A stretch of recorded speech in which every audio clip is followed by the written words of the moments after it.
Welcome to episode 3 of Lucretius Today. This is a podcast dedicated to the poet Lucretius, who lived in the age of Julius Caesar and wrote On the Nature of Things, the only complete presentation of Epicurean philosophy left to us from the ancient world. I'm your host Cassius, and together with my panelists from the EpicureanFriends.com forum, we'll walk you line by line through the 6 books of Lucretius's poem and discuss how Epicurean philosophy can apply to you today. Be aware that none of us are professional philosophers, and everyone here is a self-taught Epicurean. We encourage you to study Epicurus for yourself, and we suggest the best place to start is the book Epicurus and His Philosophy by Canadian professor Norman DeWitt. Before we get started with today's episode, let me remind you of our 3 ground rules. First, the opinions stated on this podcast are those of the people making them. Our aim is to bring you an accurate presentation of classical Epicurean philosophy as the ancient Epicureans understood it, not to tell you what we think Epicurus might have said or should have said in our opinion. Second, in this podcast we won't be talking about modern political issues. How you apply Epicurus in your own life is entirely up to you. Over at the EpicureanFriends.com web forum, we apply this approach by following a set of rules we call not Neo-Epicurean, but Epicurean. Epicurean philosophy is not a religion. It's not Stoicism. It's not humanism. It's not libertarianism. It's not atheism. And it's not Marxism or anything else. It's unique in the history of Western civilization. And as we explore Lucretius's poem, you'll quickly see how that's the case. Third, be willing to re-examine whatever you think you already know about Epicurus. Lucretius will show that Epicurus was not focused on fine food and wine, like some people say, but neither did he teach that we should live like a hermit on bread and water, as other people say. Epicurus taught that feeling, pleasure, and pain are what nature gave us to live by, and not gods, idealism, or virtue ethics. More than anything else, Epicurus taught that the universe is not supernatural in any way, and that means there's no life after death, and any happiness we'll ever have comes in this life, which is why it is so important not to waste time in confusion. As we get started today, remember that the homepage of this podcast is lucretiustoday.com, and there you can find a free copy of the version of the poem from which we're reading, and links to where you can discuss the poem between episodes at EpicureanFriends.com. In this episode, we have with us Charles from the United States and Martin from Germany, and we'll be discussing the passage from Book 1 that appears at approximately line 81. Martin, could you read that for us? Yes. But in these things, I fear you will suspect you are learning impious rudiments of reason and entering in a road of wickedness. So far from this, reflect what said flagitious deeds religion has produced. By her inspired, the Grecian chiefs, the first of men at Aulis, Diana's altar shamefully defiled with Iphigenia's blood. Her virgin hair a fillet bound, which hung in equal lengths on either side of her face. She saw her father, covered with sorrow, stand before the altar. For pity to his grief, the butchering priests concealed the knife. The city at the side overflowed with tears. The virgin, dumb with fear, fell upon her knees on the hard earth. In vain the wretched princess in distress pleaded that she first gave the honored name of father to the king, but hurried off and dragged by wicked hands, she, trembling, stood before the altar. Alas, not as a virgin, the solemn forms being duly done, drawn with pleasing force to Hymen's noble rites, but a chaste maid just ripe for nuptial joy for the sad victim by a father's hand, only to beg a kind propitious gale for Grecian ships. Such scenes of villainy religion could inspire. Okay, and that last line, Monroe says, so great the evils to which religion could prompt. And then Bailey says, such evil deeds could religion prompt. And as we'll discuss today, that's one of the most famous lines in the entire poem. Where would we like to start? Let's just go back to the very first sentence then. And the first sentence is probably particularly because he's saying that he's preparing the reader, or he's acknowledging that the reader may think that he's being impious by listening to Epicurean philosophy, but in fact, the opposite is so. You're not really entering upon a road of wickedness in studying Epicurus, but in fact, the reverse. I'm not sure if it's significant, but the 1743 and the Stallings edition, Stallings translates as, "So potent was religion persuading to do wrong," but in both of those, religion is capitalized. You know, in citing the Stallings version, you've used a word that I think probably is more appropriate there, because the Latin is, and of course I can't pronounce Latin very well, but suadere, Suadere, and that seems to be obviously the root of persuade. So clearly one of the things being said here is that religion persuades to evil. Yeah, the 1743 capitalizes V for villainy and R for religion, but as far as what's in the original Latin, probably not all of it's capitalized or none of it's capitalized. It's a good contrast, because Lucretius opens up by saying that the reader is suspecting that they're approaching reason or a type of rationality that would be considered impious. So on the grounds of not being rational, religion would then persuade. To evil, yes. And of course, just in general, though, but yes, to evil. And that line that we're discussing now, I see that the Martin Ferguson Smith's footnote says that this is a famous line which Voltaire predicted would last as long as the world. I haven't been able to find the exact quote from Voltaire where he said that, but that's the one that is in Latin as tantum religio potuit suadere malorum. When I first looked up quotes from Lucretius online months ago, that was basically the one I had seen the most. Mm-hmm. Right. So maybe Voltaire was right. I'll probably edit out what I'm about to say, but I've never been satisfied with translations from Latin in the sense that, you know, often into English, we'll go to the end of the sentence and pick up something at the end and then bring it around to the beginning of the sentence so as to make it most sense. Well, yeah, because that's not how Latin works. No, it's not. And it can't be how Latin works, because Romans were no more mind readers than we are.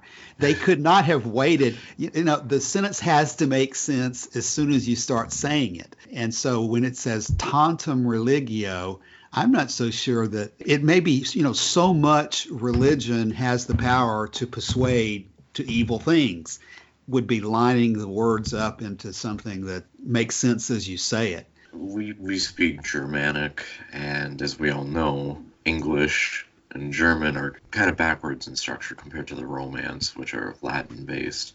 So it's up to the translator to, well, if they want to twist it that way. But if I'm a Roman and I'm hearing tantum religio, the first concepts that are in my mind are going to be tantum meaning something like so much, and then religio means religion. So if you chop that sentence off and stop talking right then, you would be saying so much religion.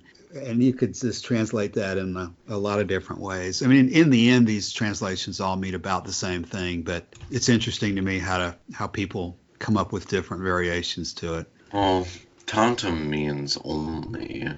Well, so it's only religion could swadiri or swadre, I can't pronounce it. If we just read it word for word, only religion could persuade evil. Now, one of the online services that I use is the Whitaker's Words. If you Google Whitaker's Words, you come up with that translation engine. And under tantum, it translates tantus or tantum as of such great size, or so great, or so much. And only is one of the ones they use, but it is the fourth one in line. So it's, again, a very hazardous thing to translate from an ancient language. But I mean, I use Google Translate, I use Yandex, both at the same time. I like to cross-reference multiple different engines, but tantum has different synonyms. Only is the first one that shows up. Then you get so and alone, or to such a degree or such an extent.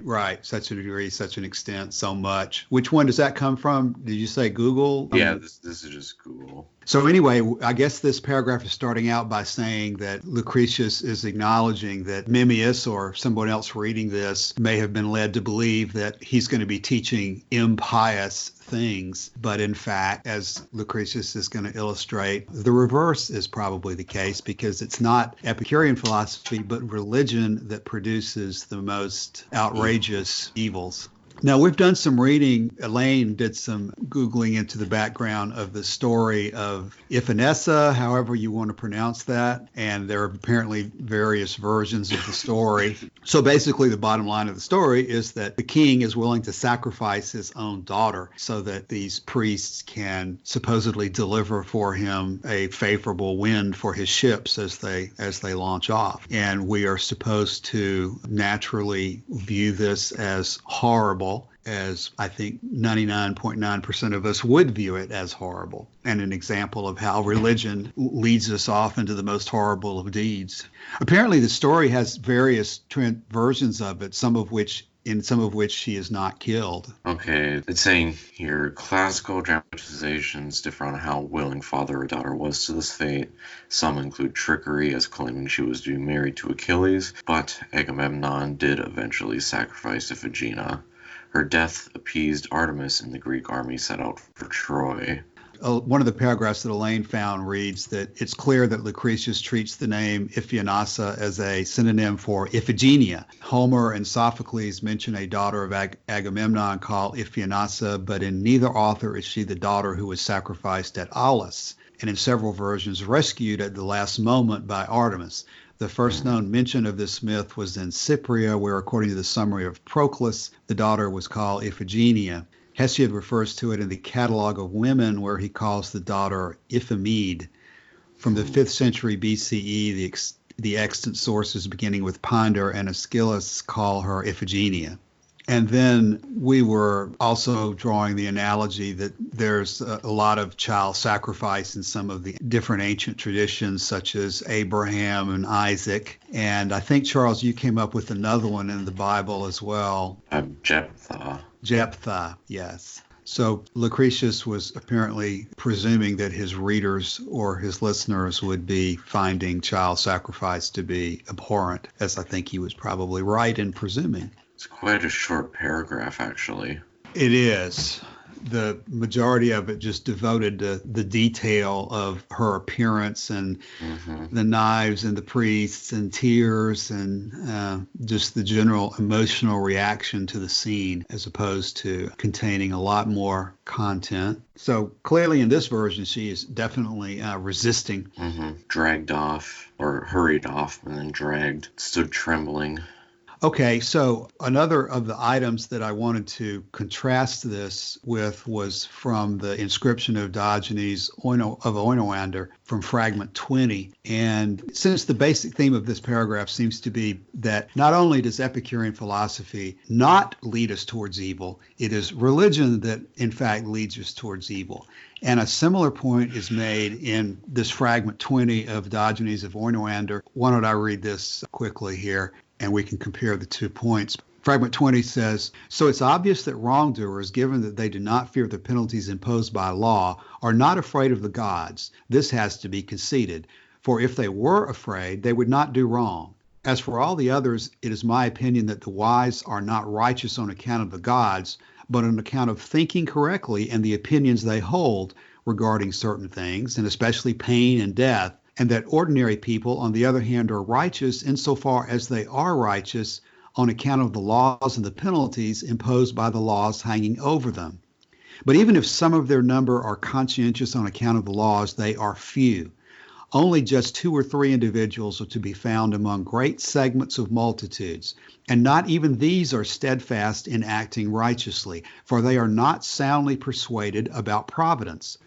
A clear indication of the complete inability of the gods to prevent wrongdoing is provided by the nations of the Jews and the Egyptians, who, as well as being the most superstitious of all people, are the vilest of all peoples. On account of what kind of gods, then, will human beings be righteous? For they are not righteous on account of the real ones, or on account of Plato's and Socrates' judges in Hades. We are left with this conclusion: Otherwise, why should not those who disregard the laws scorn fables much more? So with regard to righteousness, neither does our doctrine do harm, nor does the opposite doctrine help. While with regard to the other condition, the opposite doctrine not only does not help, but on the contrary also does harm. Whereas our doctrine not only does not harm, but also helps. For the one removes disturbances while the other adds them, as has already been made clear to you before. Really, that last paragraph probably sums up the point being made in all of that material that I just read, because he's saying in regard to righteousness, our doctrine, Epicurean philosophy, does not harm, but in fact helps. While in regard to the standard supernatural religion, it not only does not help, it also does harm. And Epicurean philosophy removes disturbances, while standard supernatural religion adds disturbances. So that, I think, probably that is basically the same point that was made in this paragraph in Lucretius. Would you agree with that? I would. Yes.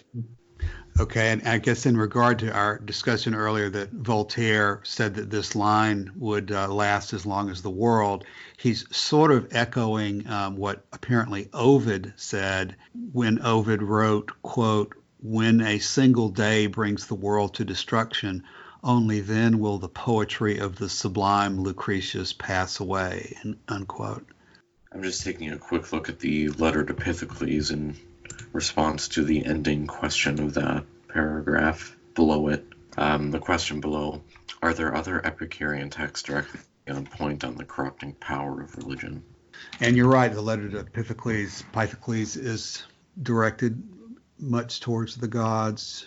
Nothing that would provide context to some of these paragraphs.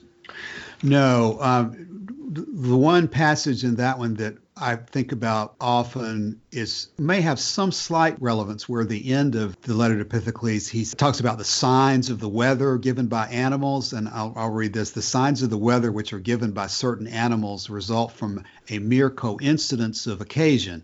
For the animals do not exert any compulsion for winter to come to an end, nor is there some divine nature which sits and watches the outgoings of the animal and then fulfills the signs they give.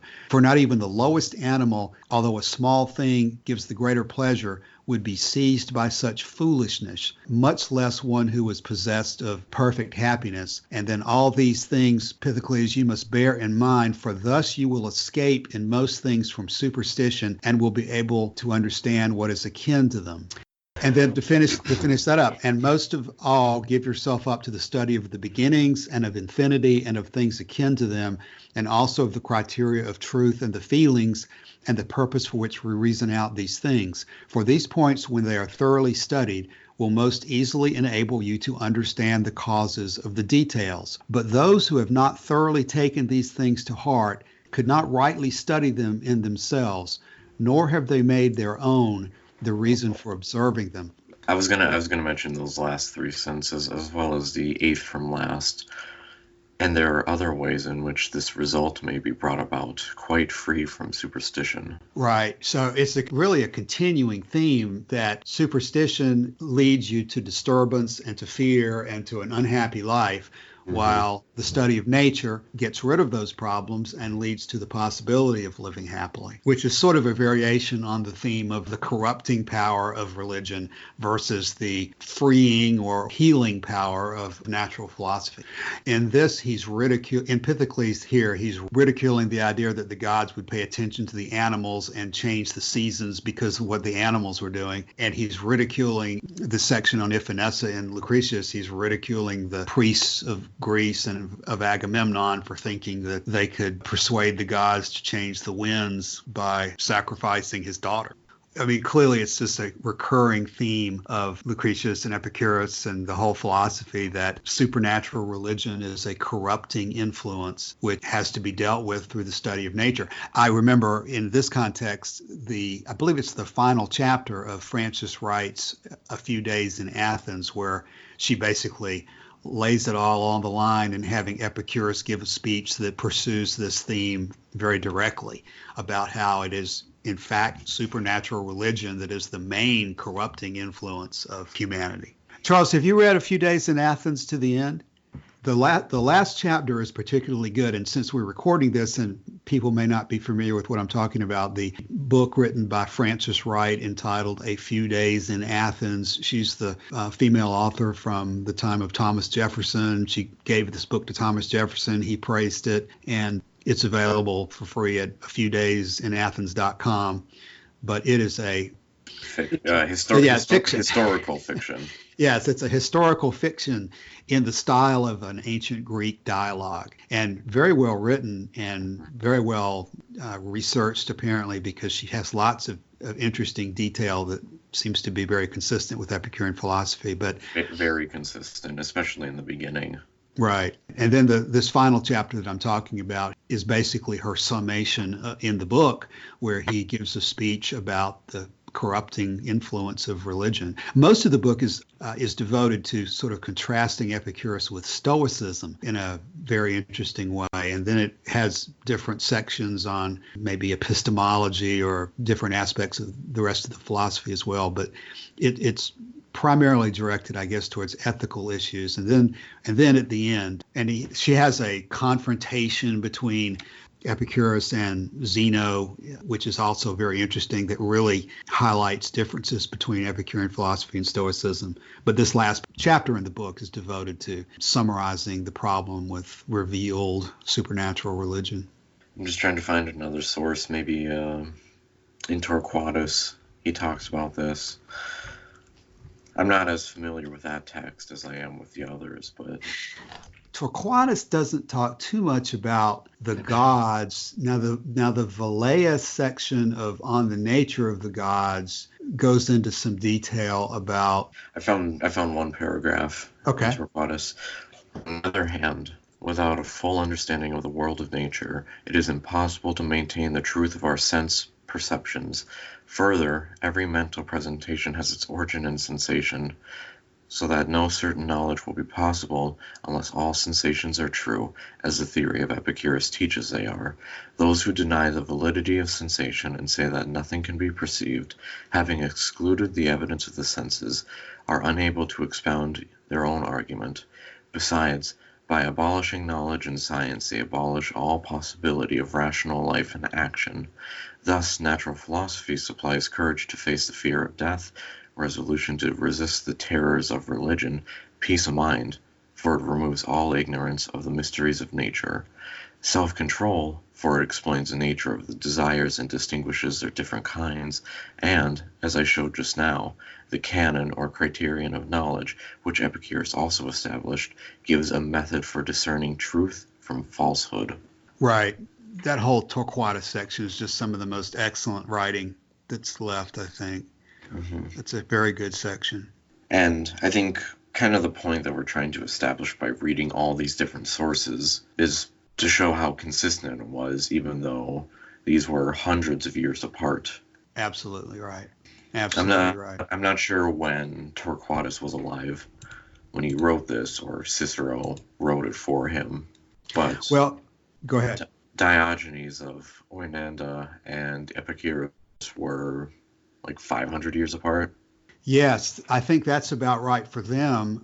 Now, Cicero, the time period this was going on was in the 40s or 50s BC. So that's some 200-something years after Epicurus. And that would have been like 50 years before or 50 years after Lucretius. No, as I understand it, Charles, I'm thinking Lucretius and Cicero were basically contemporaries of each other.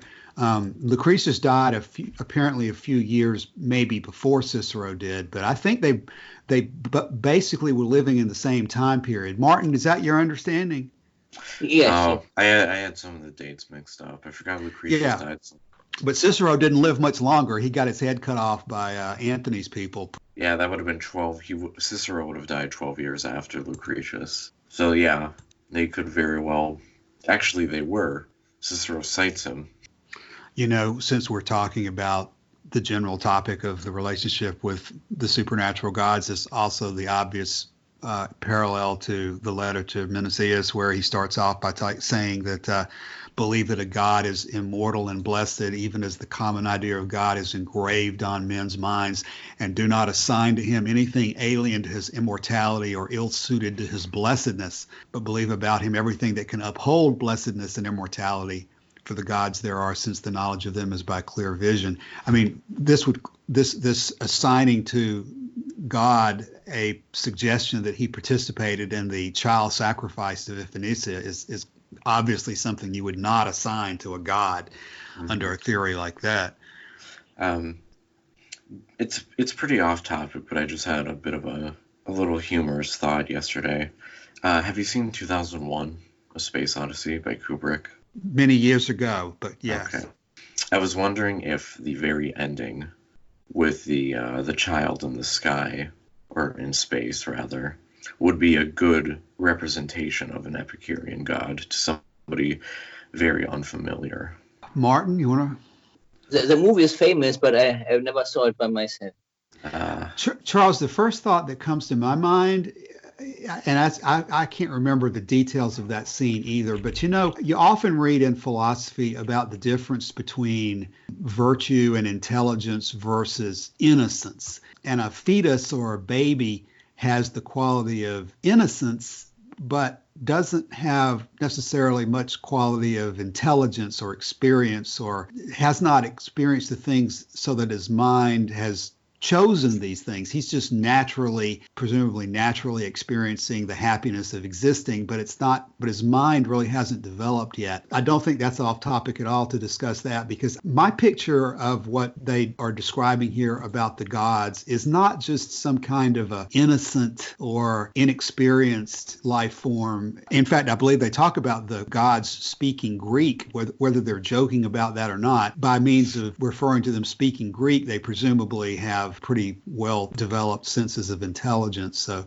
that's just the first thought that comes to my mind, because I can't really remember what happened at the very end of A Space Odyssey other than a scene of a fetus-looking character. Is that what appeared on the screen? It's what Dave reincarnated into. Oh, Dave, the computer reincarnated into a fetus? No. The computer was Hal. Dave was the astronaut who shut down Hal and survived, and he went through the wormhole. Oh, okay. So that is a reincarnation of Dave. Maybe there could be a thread detailing this sometime. Yeah. But like I said, it's just some quick speculation, because that is one thing that a lot of people who are new to Epicurean philosophy or who are neo-Epicurean have a lot of trouble grasping. Which part? Just the nature of the Epicurean gods in general. Right. Yeah, that's clearly a recurring thing. It's so different to what almost everybody conceives. Right. And since we're just talking and recording this for maybe other people to listen to later, my understanding, the most detailed explanation of the Epicurean gods that's left anywhere is in Cicero's On the Nature of the Gods, where he has an Epicurean speaker by the name of Velleius, who gives the Epicurean position on the existence of the gods and says a few words about them, but doesn't give us much more detail than that. But that's my understanding, probably the most detailed description that's left anywhere of what the Epicureans thought about gods. But wouldn't the letter to Herodotus be actually more detailed? What detail do you remember from that? Because it really explains why he thinks that these gods exist, because he receives the image particles from the gods, not by meditation. Martin, I think if we look at that, we can pull it up quickly maybe here. I don't know that there's much in there about the god. Charles, are you scanning that too? Do you see anything? I am. I mean, that's clearly where the discussion of the physics and where the universe, how it's eternal and boundless and so forth, which is very close to the discussion of the gods in Lucretius, but I don't know that that contains much more. Found another reference to boundary marks, but that would have been... He does say that, furthermore, the motions of the heavenly bodies and their turnings and eclipses and risings and settings must not be thought to be due to any being who controls and ordains or has ordained them, and at the same time enjoys bliss together with immortality. For trouble and care and anger and kindness are not consistent with a life of blessedness, but these things come to pass where there is weakness and fear and dependence on neighbors. And then nor again must we believe that they, the gods, are but fire agglomerated in a mass, possess blessedness, and voluntarily take upon themselves these movements. I'm sorry, that's a reference to the stars rather than to the gods. Yeah, it's three senses below it. Furthermore, we must believe that to discover accurately the cause of the most essential facts is the function of the science of nature, and that blessedness for us in the knowledge of celestial phenomena lies in this, and in the understanding of the nature and of the existences seen in these celestial phenomena, and of all else that is akin to the exact knowledge requisite for our happiness, in knowing too that what occurs in several ways, or is capable of being otherwise, has no place here, but that nothing which suggests doubt or alarm can be included at all, in which that is naturally immortal and blessed. Well, that's clearly relevant, but I don't know that that's sort of the affirmative detail about the gods. Making images. I mean, there's many places where you can find this, but over at EpicureanFriends.com, under the Core Text tab, we have the Velaeus section from On the Nature of the Gods. And in that one, you see a lot of discussion about anybody who pondering on the baseless and irrational character of these doctrines ought to regard Epicurus with reverence and to rank him as one of the very gods about whom we are inquiring. For he alone perceived first that the gods exist because nature herself has imprinted a conception of them on the minds of all mankind. And then as you continue on, he talks about preconceptions as being one of the bases for them. And then we have then a preconception of such a nature that we believe the gods to be blessed and immortal. For nature, which bestowed upon us an idea of the gods themselves, also engraved in our minds the belief that they are eternal and blessed. For the divine form. Yes, read that paragraph. For the divine form, we have the hints of nature supplemented by the teachings of reason.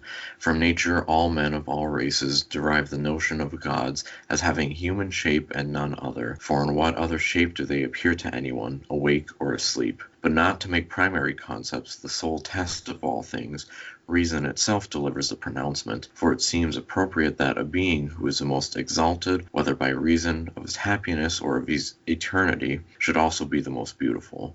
But what disposition of the limbs, what cast of features, what shape or outline can be more beautiful than the human form? You Stoics, at least, Lucilius, for my friend Cotta says one thing at one time and another at another, are wont to portray the skill of the divine creator by enlarging on beauty, as well as the utility of design displayed in all parts of the human figure. But if the human figure surpasses the form of all other living beings, and God is a living being, God must possess the shape which is the most beautiful of all. And since it is agreed that the gods are supremely happy, and no one can be happy without virtue, and virtue cannot exist without reason, and reason is only found in the human shape, it follows that the gods possess the form of man. Yet their form is not corporeal, but only resembles bodily substance. It does not contain blood, but the semblance of blood. Yes, that's the famous reference to having a quasi-blood and quasi-bodies and so forth there. And it continues on in other detail.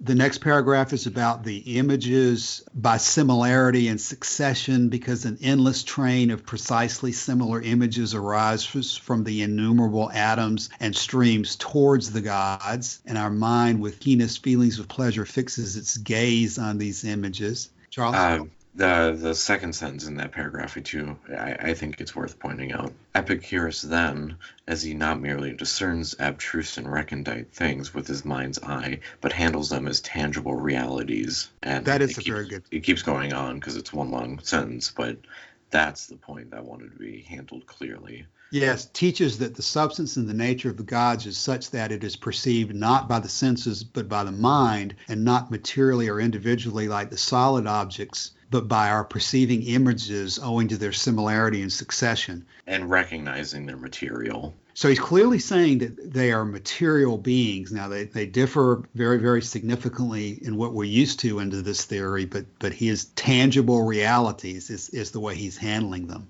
Now, personally, I don't want to go beyond this without mentioning the next paragraph, which I think is important in the same reasoning, because it is the next paragraph, which is the only reference that I understand it exists for the term isonomia, because the next paragraph says this: Moreover, there is the supremely potent principle of infinity, which claims the closest and most careful study. We must understand that in the sum of things, everything has its exact match and counterpart.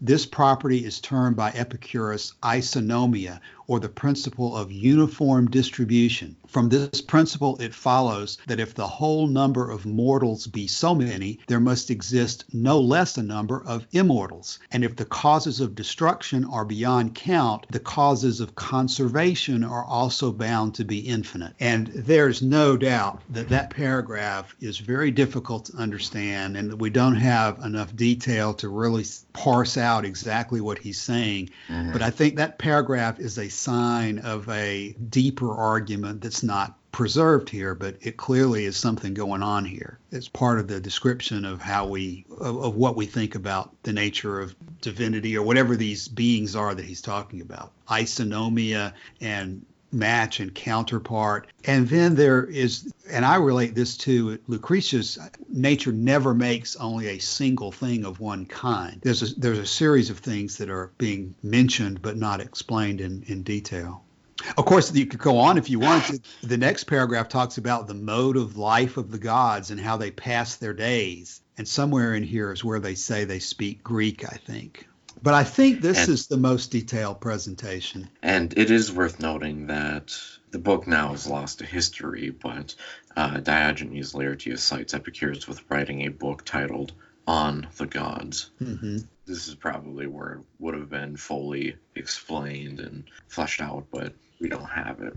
I see that in the end, continuing on a couple of paragraphs down in this section, he is still criticizing the Stoic doctrines, of the Platonic doctrines of theology, and he says, an outcome of this theology was, first of all, your doctrine of necessity or fate, the theory that every event is the result of an eternal truth and an unbroken sequence of causation. But what value can be assigned to a philosophy which thinks that everything happens by fate? It is a belief for an old woman, an ignorant old woman at that. And next follows your doctrine of divination, which would so steep us in superstition, if we consented to listen to you, that we should be the devotees of soothsayers, augurs, oracle mongers, seers, and the interpreters of dreams. But Epicurus has set us free from superstitious terrors and delivered us out of captivity, so that we have no fear of beings who, we know, create no trouble for themselves and seek to cause none to others, while we worship with reverence the transcendent majesty of nature.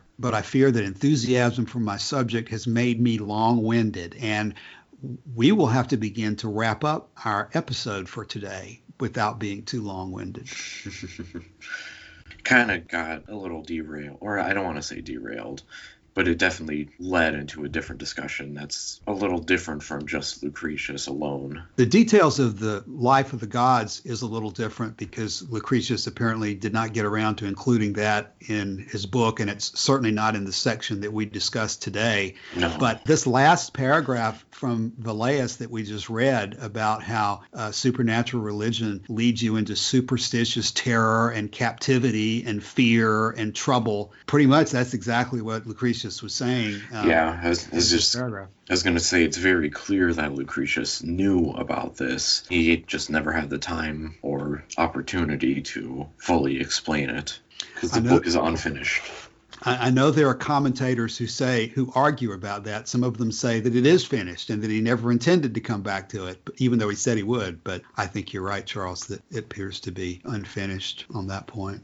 Martin? Yeah, I mean, I fully agree pretty much with everything that's said. There was an instance in the letter of Herodotus that does state that it can appear. Right. It is clearly, Herodotus is the foundational letter of all of, and leads to this. Also in connection, if we're talking about life of the gods as part of this tangent, you've also got in the Torquatus section of On Ends the issue where he describes what the best life would be. And I think that that's got to have some relevance to the life of the gods as well, because if he says the best life is this, then presumably the gods are experiencing the best life. And I'll quickly read that. That's the paragraph that says, the truth of the position that pleasure is the ultimate good will most readily appear from the following illustration.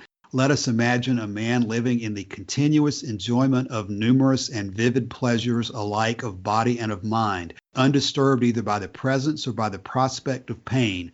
What possible state of existence could we describe as being more excellent or more desirable? Which to me means that obviously the gods can't even be better than this. And he says, one so situated must possess in the first place a strength of mind that is proof against all fear of death or of pain. He will know that death means complete unconsciousness, and pain is generally light if long and short if strong, so that its intensity is compensated by brief duration and its continuance by diminishing severity. Let such a man, moreover, have no dread of any supernatural power. Let him never suffer the pleasures of the past to fade away, but constantly renew their enjoyment and recollection, and his lot will be one which does not admit of further improvement. And of course, clearly that's talking about humans, because we're concerned about death and pain, and presumably the gods are not. But nevertheless, I've always thought that this is one of the reasons why we should not conclude that a god is just some floating abstraction that doesn't experience anything except some kind of generic pleasure, because of the example here is the continuous enjoyment of numerous and vivid pleasures alike of body and of mind. And I think presumably if that's the most excellent and desirable existence we can conceive of, then presumably the gods are experiencing something like that too. If they speak Greek, they would not be giving up numerous and vivid pleasures of body and mind as well. Could also be a joke. It could be. It could be. Although I don't think this section is intended, in applying it to the gods, it could easily find it to be humorous. But I don't believe that this section was intended to be a joke in terms of the proof that pleasure is the ultimate good, because he's appealing basically to your sense of your just general sense of what it means to be a human, to think that pleasure is the best thing that you experience. And so what could be better than to constantly experience numerous and vivid pleasure of body and of mind, undisturbed by any pain. Okay, we want to talk about closing comments and we'll wrap up. Martin, anything in closing? I'm fine with finishing up. All right, well, thanks, Charles, and thanks, Martin, and we'll be in touch during the week. All right, well, enjoyed it again today. Talk to you soon.